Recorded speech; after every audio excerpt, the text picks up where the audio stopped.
जय श्री कृष्णा एवरीवन। आज हम जानते हैं कि चंद्रमा फर्स्ट हाउस में हो, कर्क लगन की कुंडली में हो तो उसका क्या फल होता है।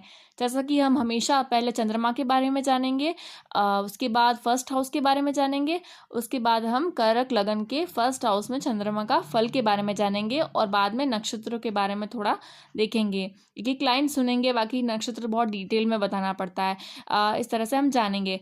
देखिए, चंद्रमा जो होता है वो आपके मन का कारक होता है। वो एक स्त्री जाति का ग्रह है और एक जल तत्व का ग्रह है और एक भावनाओं से जुड़ा हुआ है, आपकी इमोशन से जुड़ा हुआ है। मैंने इसके ऊपर बहुत डिटेल वीडियो बनाया है, इमोशन भावनाएं से किस तरह से चंद्रमा आपके जीवन को रिफ्लेक्ट करता है। आप लोग ज़रूर देखिएगा चंद्रमा और आपका मन। अभी मैं इतना ही बताऊंगी कि जिस तरह से आप कभी खुश होते हैं, कभी उत्साह होते हैं, कभी दुखी होते हैं, कभी निराश होते हैं, वो सारी भावनाएं चंद्रमा से रिलेट करती है, आपके मन से रिलेट करती है। आपके मन में सब दिन कुछ चलता है, हर वक्त चलता रहता है, वो सब चंद्रमा से रिलेट करता है। इस तरह से हम देखेंगे कि आपका मनोभाव, आपकी नम्रता, पोलाइटनेस, संवेदनशीलता, आपके मूड स्विंग्स और ये सब देखेंगे। सुख संपदा ये भी देखा जाता है और किसी भी व्यक्ति की अगर मानसिक स्थिति को देखना हो तो आप उसकी चंद्रमा की कुंडली से देखकर विचार कर सकते हैं। उसी तरह से कल्पनाएं करना, सुंदर कल्पनाएं या जो सारी ये होता है ना, सुख सुख संपत्ति ये भी देखी जाती है चंद्रमा से। वहीं पे फर्स्ट हाउस के बारे में बात करेंगे तो वो एक हाउस है जो कि होता है आपकी आउटर अपीयरेंस का, आपकी पर्सनैलिटी का, आप कैसे दिखते हैं, आपका वर्ण क्या है, आपका ये आकृति क्या है, कद काठी, ये सब हम फर्स्ट हाउस से देखते हैं। वहीं पे कई बार हम उससे मान सम्मान प्रतिष्ठा भी देखा जाता है और आयु का भी विचार किया जाता है फर्स्ट हाउस से। तो इस तरह से हम देखते हैं।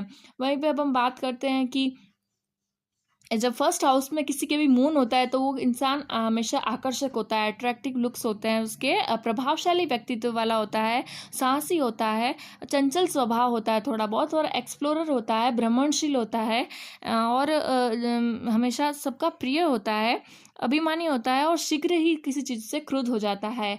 उसी तरह जब हम करक लगन में फर्स्ट हाउस में देखते हैं, देखिए करक लगन ही करक है, राशि भी करक हो गई। जब चंद्रमा फर्स्ट हाउस में हो गया तो उसका डुअल इफेक्ट होने से आप लोग क्या हो जाता है, बहुत ही ज़्यादा इमोशनल, भावुक, और चंद्रमा से रिलेटेड जल तत्व आप प्रधान हो गए। जली तत्व है, जली राशि है, चंद्रमा भी जल तत्व का ग्रह फर्स्ट हाउस में है।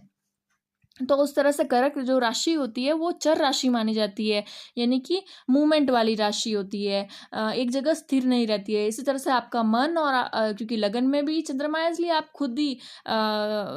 खुद का पूरा, आप और आपका मन दोनों ही एक जगह पर स्थिर नहीं रह सकता। आप हमेशा विचरण करना पसंद करते हैं, आप हमेशा एक्सप्लोर करना और भ्रमणशील रहना पसंद करते हैं, क्योंकि जल का जो मेन एक कैरेक्टरिस्टिक्स होता है ना, वो कभी भी एक जगह पर नहीं रहता है। जल अगर मूवमेंट करता हो तो भी शुद्ध तो ही शुद्ध है, वरना एक जगह पर इकट्ठा हुआ हुआ जल, ज़्यादा समय तक इकट्ठा हुआ हुआ जल एक तरह से वो बदबू मारता है, देखा होगा ना आपने कई बार। तो इस तरह से हम देखते हैं। तो इन लोगों का जो स्वभाव होता है वो बहुत साधु स्वभाव होता है, बहुत ही क्लीन एकदम, उनका जो माइंड होता है शुद्ध चित्त होता है, किसी के प्रति ज़्यादा नफरत नहीं होती है। कभी कभार एकदम से गुस्सा हो जाना एक क्षण में, और एक क्षण में पिघल जाना, ये इनको देखा गया है इनके व्यक्तित्व में। वहीं पे ये लोग संपत्तिवान होते हैं, विलासी होते हैं, और इनको जो काव्य चीज़ें, प्रकृति के होते हैं, और ब्राह्मण भी होते हैं। इस तरह से हम देख सकते हैं। आप लोग आदर्शवादी भी होते हैं दूसरों के लिए, और अत्यधिक भावुक होता है, इमोशनल बहुत ज़्यादा लेवल हो गया ना, इसलिए भावुक होता है। चंद्रमा का यहाँ पर जो है डिग्री भी बहुत इंपॉर्टेंट रखती है, क्योंकि शुक्ल पक्ष की दशमी से लगा करके कृष्ण पक्ष की पंचमी तक का चंद्रमा पूर्ण बलवान माना जाता है। तो ये बहुत ही अच्छा देता है, आप अच्छे से बैलेंस करते हैं अपने माइंड को। लेकिन अगर कोई शनि से दृष्ट है चंद्रमा, या फिर राहु केतु से दृष्ट है, तो इससे हम देख सकते हैं कि चंद्रमा पीड़ित भी हो सकता है, और डिग्री कम होने पर भी पीड़ित हो सकता है। इससे आपका मन में अनेक तरह से जो चंद्रमा से रिलेटेड प्रॉब्लम होती है, एंग्जाइटी और वो सब चीज़ें देखी गई है, लेकिन उसका हल भी है। भगवान भोलेनाथ की उपासना सबसे बेस्ट रहती है इन लोगों के लिए, कर्क राशि वालों के लिए, कर्क लगन वालों के लिए सबसे बेस्ट है। इस तरह से देखा गया है। किसी भी जल तत्व प्रधान वाले व्यक्तित्व भगवान भोलेनाथ की उपासना करें, अपने चंद्रमा को बैलेंस करें।